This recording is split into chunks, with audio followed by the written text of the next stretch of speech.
Susana, bienvenida. ¿Qué tal? Muy buenas tardes, Martín. ¿Cómo estás? Ya votó el 57% de la gente. Exactamente, aproximadamente son 77 millones de los que están habilitados para votar, con lo cual esto nos demuestra que la gente estaba con ganas de ir al proceso electoral y esto es un indicio de que quieren un cambio también. Por otro lado, otra característica de esta recta final de la campaña a la Casa Blanca es que 300.000 personas más que en las últimas elecciones ya han votado con lo que se conoce como el voto temprano, ¿no? Y de hecho hay pegatinas que se están repartiendo y que las llevan en la ropa y que dice yo voté temprano.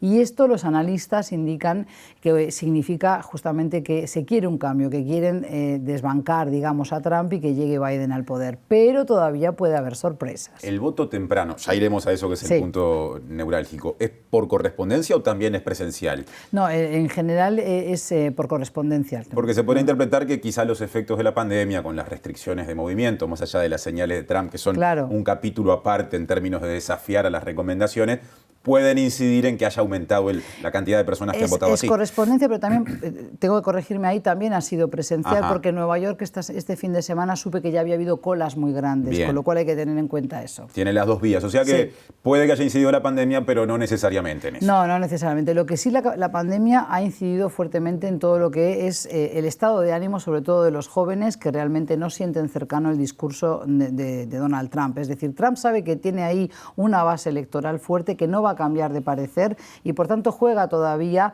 con el Twitter, todavía sigue apelando a ese discurso de incitación al odio, de división, de fragmentación, y eso es lo que indican los analistas también en Estados Unidos, que nunca antes había habido elecciones en Estados Unidos con este clima de fragmentación y de polarización tan extrema de la sociedad. Recién mencionaste el favoritismo según encuestas de Biden, del candidato del Partido Demócrata, que no gobierna desde que Obama le entregó el poder a Trump hace ya casi 4 años.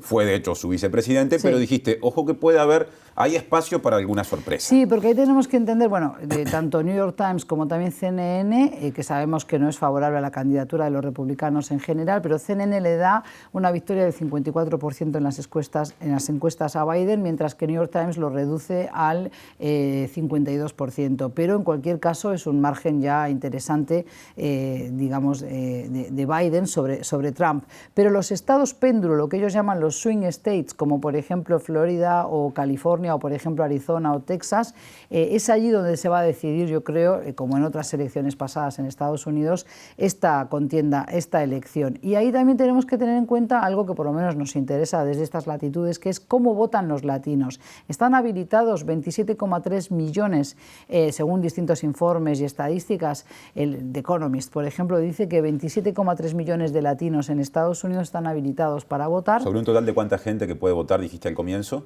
Hasta ahora han votado 77, más de 200, a ver, los millones ahora en concreto de todos no lo tengo. Bien, no han votado 77 millones ya. 212 millones puede ser que están habilitados, pero 77 millones ya han votado. Entonces, fíjate que estamos hablando de un 12% representan los latinos. O sea, 27,3 millones de latinos están habilitados, que significa el 12% de la población.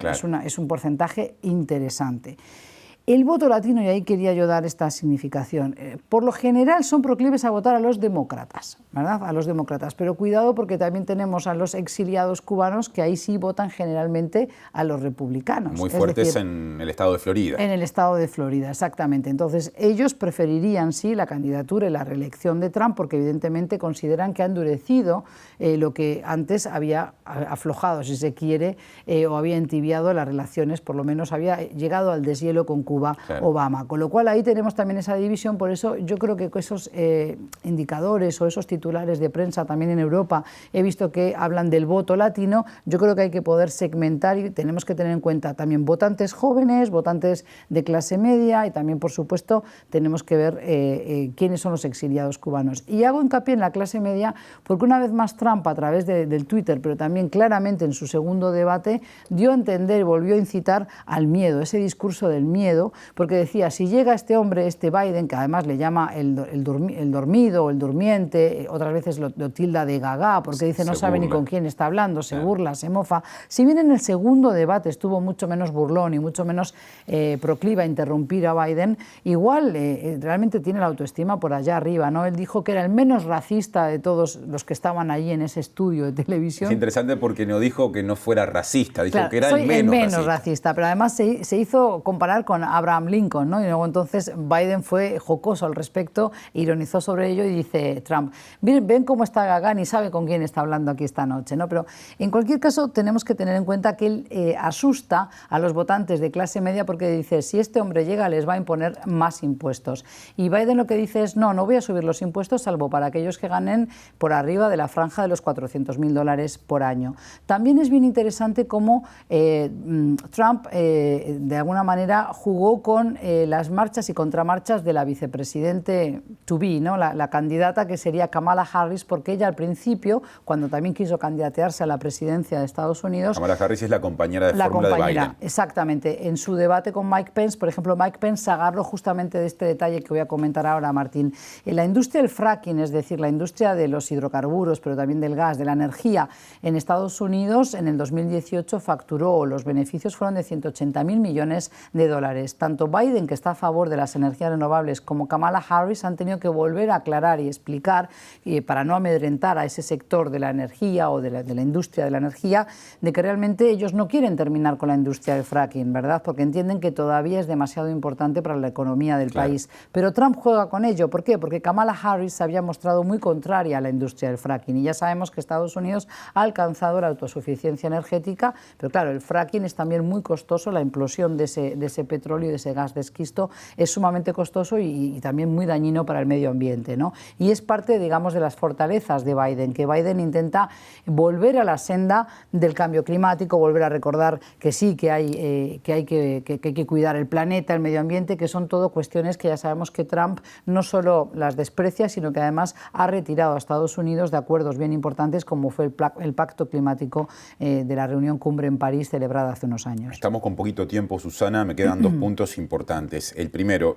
lo relativo que se vuelve o que se vuelven las encuestas cuando en realidad, si es que en realidad solo sondean intención de voto en todo el país, porque puede pasar por cómo es el sistema electoral de Estados Unidos, claro, que se elige a través del colegio electoral, como pasó en la última elección, que tenga más votos la persona, en aquel momento fue Hillary Clinton, que termina perdiendo la elección. Entonces, los estados péndulo de los clave son péndulo y clave porque tienen más electores, o cuando los definís así, también ahí sumás la cantidad de personas latinas que viven en ellos. No, aquí también tiene que ver la cantidad, o sea, con la cantidad de personas, claro que sí, tiene que ver con eso, pero recordemos también que ahora hay en un momento muy crucial para Estados Unidos, está la sociedad muy dividida. Esta semana hubo otro asesinato de un afrodescendiente que su madre alega que tenía problemas mentales. Entonces, las protestas antirracistas están haciendo mella en la campaña electoral de Trump y, de hecho, ha habido encontronazos y ha habido caravanas, por ejemplo, en distintos barrios de Nueva York. Se han enfrentado los antifa, los que son contrarios a Trump y antifascistas, por tanto, con aquellos que dicen las vidas de los policías también importan, que es la cara, digamos, la contracara del Black Lives Matter, ahora se llama Blue Lives Matter, que son aquellos que apoyan el discurso de Trump y apoyan a la policía. Por eso yo creo que aquí es donde está la debilidad de Trump. Último punto, da para hablar un rato largo, pero tenemos que cerrar. Trump, en más de una ocasión, ha sembrado dudas sobre el voto por correspondencia, dando a entender que podría llegar a no reconocer el resultado si le toca perder la elección, lo cual es gravísimo, pero en esta época en la que se ha legitimado un cierto tipo de discurso, no llama la atención tanto como hubiera llamado hace 5 años atrás, no digo hace 30. ¿Qué decir de eso? Claro, yo no creo que pueda llegar a concretar su amenaza de desconocer ese voto por correo, ¿verdad? Pero evidentemente ha arrojado mucha sombra porque teme que realmente a través del voto por correo le llegue algún varapalo que otro. Pero es cierto que mantiene ese discurso férreo de decir yo no creo, porque no cree en el voto por correo y porque además hay muchas carencias en el correo y él entiende que al haber retirado también fondos o subsidios al correo no le es favorable ese voto.